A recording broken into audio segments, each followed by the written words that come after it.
Welcome back. आज के session में हम गूगल के इम्पोर्टेंट कंसेप्ट रिलेटिव रेफरेंस और एब्सोल्यूट रेफरेंस के बारे में बात करेंगे।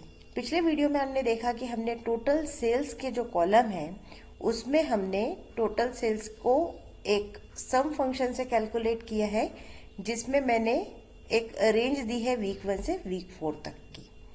अब जैसे ही मैं रो नंबर 2 पर आ रही हूँ जिस पर राम लिखा हुआ है, ये रो नंबर में जी कॉलम पे मेरा सम फंक्शन रखा हुआ है C2 to F2 और उसमें टोटल सम कैलकुलेट होकर आया है। और मैंने ऑटोफिल की मदद से जब मैं नीचे वाले सेल में आई हूँ तो ये जो रेंज हो गई है वो बदल के हो गई है C3 से F3।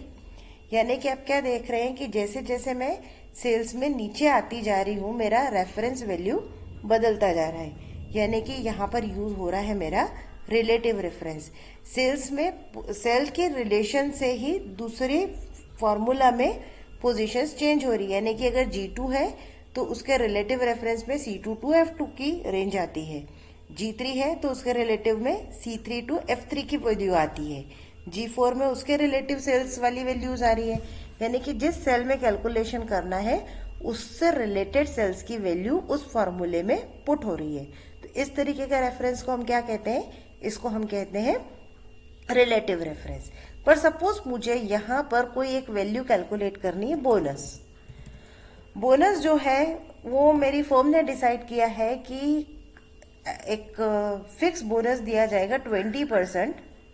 सपोज मैं लिखती हूँ बोनस प्रोवाइडेड विल बी 20%, और ये वैल्यू है मेरे सेल नंबर बी में, B10 में उसकी वैल्यू दे देती हूँ मैं 25%। सपोज 25%।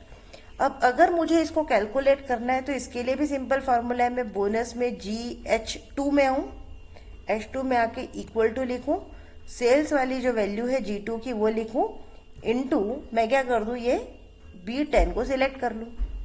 अब मैं ऐसा करूँगी तो मेरा H2 में तो बोनस कैलकुलेट होकर आ जाएगा। अब मैं ऑटोफिल करती हूँ। अब देखिए जब मैं ऑटोफिल कर रही हूँ तो यहाँ पर वैल्यूज 0 आ रही है। तो मैं यहाँ पर क्लिक करके देख रही हूँ, हमको देख रहे हैं G3 इंटू B11। अब क्या है, यहाँ पर वैल्यू क्या थी, B10 थी, पर कायदे से यहाँ पर ट्रू वैल्यू क्या आ रही है, B11। यानी कि उसके रेफरेंस रिलेटिव रेफरेंस ले रहा है, वो नीचे की तरफ मूव करता जाएगा। जिस जिस सेल में जा रही हूँ, ये यहाँ पर B11 आया है तो यहाँ पर B12 आएगा, उसके नीचे वाले में B13। यानी कि उस कॉरस्पॉन्डेंस सेल में वो रिलेटिव वैल्यूज को डालता जा रहा है। तो अब मुझे तो फिक्स 25% की वैल्यू चाहिए, तो इसलिए मुझे यहाँ पर इस फॉर्मूला को, इस सेल को एब्सोल्यूट वैल्यू में कन्वर्ट करना पड़ेगा। इसको मैं भी कलर कर देती हूँ ताकि आपको समझ में आए कि मैंने ये वैल्यू को एब्सोल्यूट किया। बोनस 25% मेरी एब्सोल्यूट वैल्यू है, तो एब्सोल्यूट वैल्यू किस तरीके से ली जाती है उसके लिए मुझे एक फार्मूला लिखना पड़ेगा। फार्मूला लिखने के लिए सबसे पहले मैं मेरे H2 नाम वाले सेल में जाऊंगी, वहां पर मैं लिखूंगी equal to G2 into $, then B